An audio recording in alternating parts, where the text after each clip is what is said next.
नमस्कार। कभी सोचा है कि क्या होता है जब एक ही क्राइम की छानबीन दो अलग-अलग सिरों से शुरू हो जाए? मतलब एक तरफ पुलिस अपनी इन्वेस्टिगेशन कर रही है और दूसरी तरफ जो पीड़ित है वो सीधा कोर्ट पहुंच जाता है। ये एक कानूनी पहेली जैसा है और आज हम इसी को सुलझाने वाले हैं। तो सवाल बिल्कुल सीधा है। क्या एक ही जुर्म के लिए दो पैरेलल कोर्ट प्रोसीडिंग्स चल सकती हैं? ये सवाल हमारे लीगल सिस्टम के एक बहुत ही इंटरेस्टिंग और जरूरी हिस्से पर रोशनी डालता है। चलिए इसका जवाब ढूंढते हैं। आज हम इस पूरी बात को इन 6 हिस्सों में समझेंगे। हम प्रॉब्लम से शुरू करेंगे, फिर देखेंगे कि मजिस्ट्रेट के सामने क्या मुश्किल आती है, और फिर जानेंगे कि नया भारतीय नागरिक सुरक्षा संहिता का सेक्शन 233 कैसे इसका एक बहुत ही साफ सुथरा सल्यूशन देता है। ठीक है, तो चलिए इस मामले की तह तक चलते हैं। सेक्शन 1, प्रॉब्लम यानी एक क्राइम और दो केस। ये सिचुएशन तब पैदा होती है जब न्याय के दो रास्ते एक ही घटना से निकलकर एक दूसरे के पैरेलल चलने लगते हैं। इसे एक आसान से एग्जाम्पल से समझते हैं। मान लीजिए एक दुकानदार की दुकान में लूट हो जाती है। उसे लगता है कि पुलिस की जांच बहुत धीरे चल रही है, तो वो खुद मजिस्ट्रेट के पास जाकर एक प्राइवेट कंप्लेंट, जिसे कंप्लेंट केस कहते हैं, फाइल कर देता है। लेकिन ठीक उसी समय पुलिस भी उस डकैती की इन्वेस्टिगेशन शुरू कर चुकी होती है। अब हमारे पास एक ही क्राइम के लिए दो अलग-अलग कानूनी रास्ते खुल गए हैं।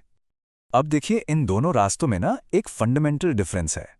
एक है शिकायत मामला, जो कोई भी आम नागरिक शुरू कर सकता है, और दूसरा है पुलिस रिपोर्ट मामला, जो पुलिस की इन्वेस्टिगेशन से शुरू होता है। भले ही दोनों का मकसद एक ही हो, अपराधी को सजा दिलाना, लेकिन उनकी शुरुआत और प्रोसेस बिल्कुल अलग-अलग हैं। और बस यहीं से मजिस्ट्रेट की मुश्किल शुरू हो जाती है। सोचिए, कोर्ट के सामने एक ही क्राइम से जुड़े दो-दो अलग मामले हैं। अब सवाल यह है कि अदालत इन दोनों को एक साथ कैसे हैंडल करेगी ताकि इंसाफ सही तरीके से हो सके। अगर इन दोनों मामलों को अलग अलग चलने दिया जाए तो सोचिए क्या क्या गड़बड़ हो सकती है। अरे हो सकता है दोनों मामलों में बिल्कुल उल्टे फैसले आ जाएं। इससे कोर्ट का कीमती वक्त और रिसोर्सेज दोनों बर्बाद होंगे, और जो लोग इसमें शामिल हैं उनके लिए तो ये बहुत ही कंफ्यूजिंग हो जाएगा।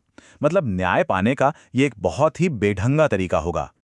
तो इस पूरी उलझन का हल क्या है? जवाब है भारतीय नागरिक सुरक्षा संहिता यानी बीएनएसएस का सेक्शन 233। ये नया कानून जो पुराने सीआरपीसी की जगह आया है, खास तौर पर ऐसी ही सिचुएशंस के लिए बनाया गया है। इसे कहते हैं कंसोलिडेशन ऑफ केसेस या मामलों का समेकन। ये कानून बिल्कुल साफ साफ निर्देश देता है। सेक्शन 333(1) कहता है कि जैसे ही मजिस्ट्रेट को पता चलता है कि उनके सामने जो प्राइवेट कंप्लेंट का मामला चल रहा है, उसी अपराध पर पुलिस की इन्वेस्टिगेशन भी चल रही है, तो उन्हें फौरन उस प्राइवेट कंप्लेंट वाले मामले की कार्रवाई रोकनी होगी और पुलिस से रिपोर्ट मांगनी होगी। चलिए अब ये देखते हैं कि ये प्रोसेस असल में काम कैसे करता है। कानून में मजिस्ट्रेट के लिए कुछ बहुत ही जरूरी कदम तय किए गए हैं जिन्हें उन्हें उठाना ही पड़ता है, कोई ऑप्शन नहीं है। इस प्रोसेस के 3 सीधे सादे स्टेप्स हैं। पहला, मैजिस्ट्रेट को यह पता चलता है कि पुलिस भी जांच कर रही है। दूसरा, ये पता चलते ही मैजिस्ट्रेट को प्राइवेट कंप्लेंट वाले मामले पर फौरन रोक लगानी होगी। ये करना चाहिए वाली बात नहीं, ये करना ही होगा वाला रूल है, मैंडेटरी है। और तीसरा, वो पुलिस से उनकी इन्वेस्टिगेशन रिपोर्ट मांगते हैं। अब आता है सबसे अहम मोड़, एक टर्निंग पॉइंट। जब पुलिस अपनी जांच रिपोर्ट मजिस्ट्रेट को सौंप देती है, तब मजिस्ट्रेट को एक बहुत बड़ा फैसला लेना होता है, और यहीं से यह तय होता है कि मामला आगे किस रास्ते पर जाएगा। अगले कदम को समझने के लिए एक शब्द समझना बहुत जरूरी है, कॉग्निजेंस या संज्ञान लेना। इसका सीधा सा मतलब क्या है? बेसिकली जब कोर्ट पुलिस के रिपोर्ट को फॉर्मली एक्सेप्ट करके उस पर एक्शन लेने का फैसला करती है तो उसे कॉग्निजेंस लेना कहते हैं। तो पुलिस रिपोर्ट मिलने के बाद मजिस्ट्रेट के पास दो रास्ते होते हैं। रास्ता नंबर 1, अगर वो पुलिस रिपोर्ट पर संज्ञान लेते हैं तो वो दोनों केस को मर्ज कर देते हैं, मतलब मिला देते हैं, और फिर उन्हें एक ही केस की तरह चलाते हैं, मानो केस पुलिस रिपोर्ट से ही शुरू हुआ हो। लेकिन दूसरा रास्ता भी है।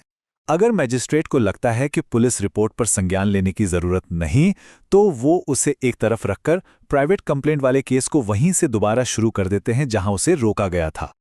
चलिए अब आखिरी सेक्शन पर चलते हैं और समझते हैं कि ये सब इतना इंपॉर्टेंट क्यों है।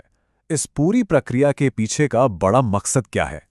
तो सेक्शन 233 का मकसद है कंफ्यूजन को खत्म करना और क्लैरिटी लाना। ये कानूनी प्रक्रिया को सिंपल और स्ट्रीमलाइन्ड बनाता है। ये पक्का करता है कि एक ही क्राइम के लिए दो अलग अलग कॉन्ट्रडिक्टरी फैसले ना आएं।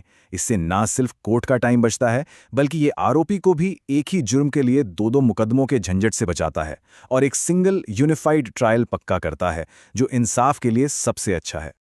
तो सबसे ज़रूरी बात यह है कि सेक्शन 233 न्याय की राह में पैदा होने वाले इस तरह के कन्फ्यूजन को दूर करता है। ये दो अलग अलग रास्तों को एक बनाने के लिए एक साफ और लॉजिकल तरीका देता है, जिससे न्याय की प्रक्रिया में एफिशिएंसी और कंसिस्टेंसी बनी रहती है। और आखिर में एक सवाल जिस पर सोचा जा सकता है, क्या किसी कानूनी प्रक्रिया का कुशल यानी एफिशिएंट होना उसे ज़्यादा निष्पक्ष यानी फेयर भी बनाता है? इस पर सोचिएगा ज़रूर। अगली बार मिलेंगे एक नए विषय के साथ।